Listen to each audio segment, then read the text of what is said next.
السلام عليكم ورحمة الله، أهلا بكم شباب. اليوم شرح طريقة تثبيت برنامج فيجوال ستوديو كود.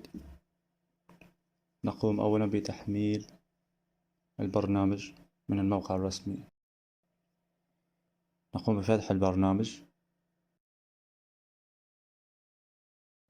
تثبيت البرنامج،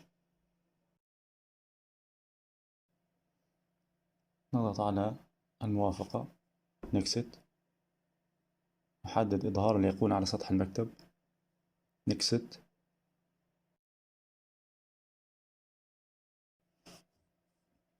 نضغط على فينيش،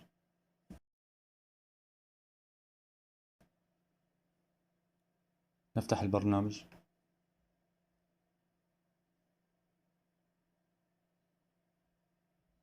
تم التثبيت بنجاح.